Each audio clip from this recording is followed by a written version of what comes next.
Morning. Good evening, peace be with you, wherever you are. I'm glad we have this time together, settling your spirit for a little while. We're going to talk about something real today, something most folks are too busy or too scared to sit with for more than a minute. Today, we're going to talk about navigating loneliness. Now, that word, loneliness, it's a heavy one, isn't it? It's a cold blanket on a warm day. It's a silent scream in a crowded room. And let's be clear right now. There's a Grand Canyon of a difference between being alone and being lonely. You can be alone in the woods, surrounded by God's creation, and feel more connected than you've ever been in your life.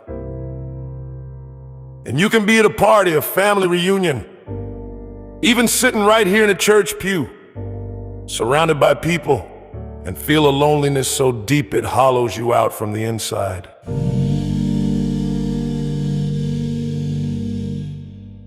It's the feeling of being unseen, unheard, the feeling that if you were to vanish into thin air, it might take a day or two before anyone even noticed. And I'm here today to tell you, first and foremost, that feeling is real. It is valid. And I've been there. Every single person who has ever walked this earth has been there. If they tell you they haven't, they're either lying to you or they're lying to themselves. So what do we do when that cold blanket settles on us? We do what the world has taught us to do. We run. We try to fill the quiet. We pick up our phones and scroll and scroll and scroll, looking at the highlight reels of other people's lives, which only makes the silence in our own life feel louder.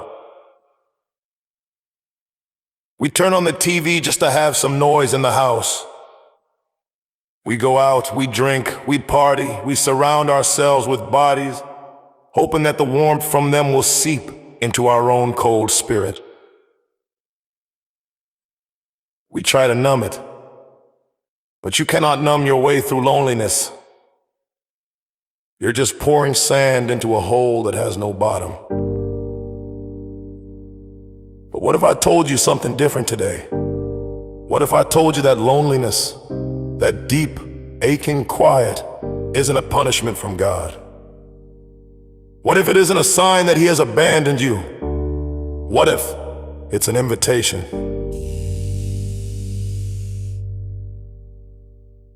What if that ache you feel is God trying to get your attention? He sees you're too busy, too distracted, too surrounded by all that noise. So He allows a quiet space to form around you, a sacred silence, a holy emptiness, not to break you, but to finally have a chance to speak to you in a way you can actually hear. Loneliness, when you reframe it, can become a meeting place, a sanctuary between you and your Creator, with no one else there to interrupt the conversation. Let me tell you about a man I knew named Mr. Silas. He was in one of them nursing homes, a proud man. Used to be a foreman at a steel mill, big, strong hands that had seen a lifetime of hard work. Now those hands just rested on the arms of his wheelchair. His wife was gone, his kids lived 1,000 miles away and were busy with their own lives. They'd call on holidays. But the visits, they got further and further apart.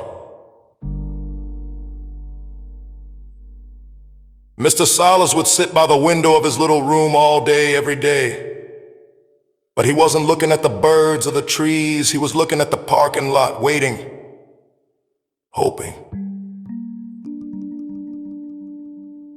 And every day as the sun went down on that empty parking lot, a little more of the light inside him went out. He grew bitter. He wouldn't talk to the nurses, wouldn't go to the activity room. He just sat in his silence, marinating in his loneliness. It was a prison. Then a new nurse's aide started, a young woman, maybe 20 years old, and she would come in every morning and say, "Good morning, Mr. Silas. The sky sure is blue today." And he'd just grunt. But she kept coming. One day she brought in 2 cups of tea. She didn't say much. She just pulled up a chair, handed him a cup, and sat with him in the quiet for maybe 5 minutes. She didn't try to fill the silence with chatter. She just shared it with him.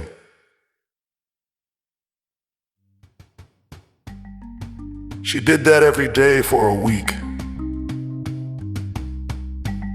And on the 8th day, Mr. Silas looked at her and said, in a voice rusty from disuse, "Why do you do that?" And the young woman just smiled and said, "Because it seems like you have a good window for watching the world go by. And sometimes it's nice to have someone to watch it with." Something in that simple act of just being with him, it broke through the bars of his prison. And he started to change. He stopped looking at the parking lot for what wasn't there. He started looking out at the world that was there. He'd watch a young mother struggle with her groceries and her kids, and he'd say a silent prayer for her. He'd see a teenager on a skateboard and pray for his safety. He told me once, "I realized I wasn't in a prison cell looking out, I was in a lighthouse. And my job was to sit here in the quiet and keep a light on for the ships I could see on the sea." Do you see? He didn't escape his loneliness, he transformed it. He found his connection to God inside the quiet, and that allowed him to connect with the entire world in a brand new way. He turned his point of pain into his point of purpose. So how do we navigate this? First, you acknowledge it.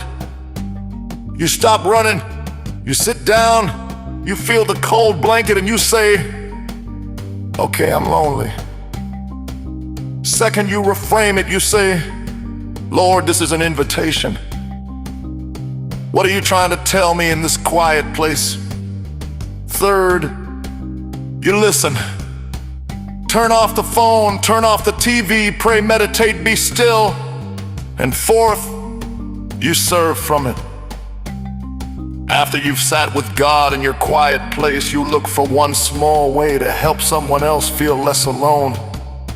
You become a lighthouse. Call that cousin you haven't spoken to in a year. Send a text to a friend saying you're thinking of them. Be the person for someone else that you wish someone would be for you. That is how you navigate. Now to put a melody to this truth, to remind us that even in the most profound silence, we are never truly alone. I want to call up a brother with a voice as deep and as steady as the foundations of the earth. Y'all help me welcome my dear friend, Heavy D, as he comes to sing us a song called "The Lord Sits With Me."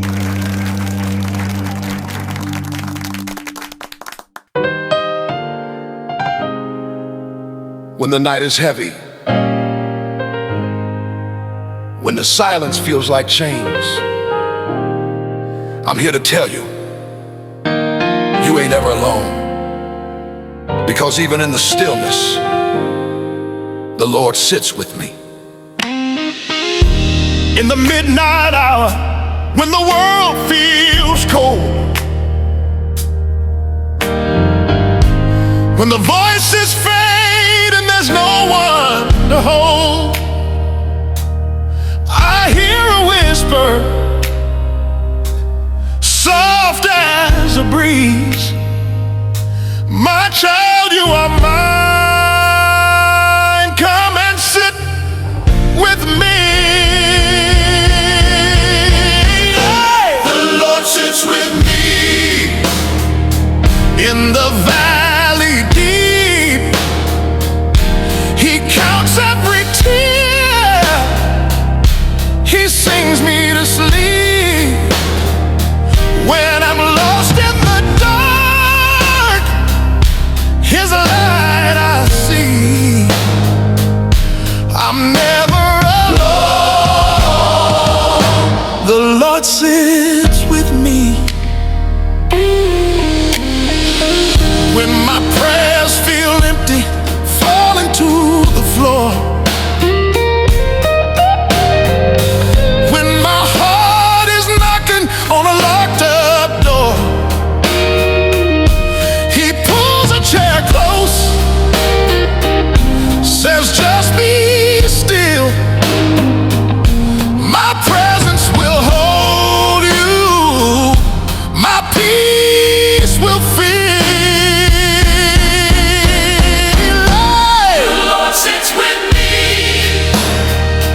In the valley deep, He counts every tear. He sings me to sleep. When I'm lost in the dark, His light I see. I'm never alone. The Lord sits with me. He walks with me. He walks with me.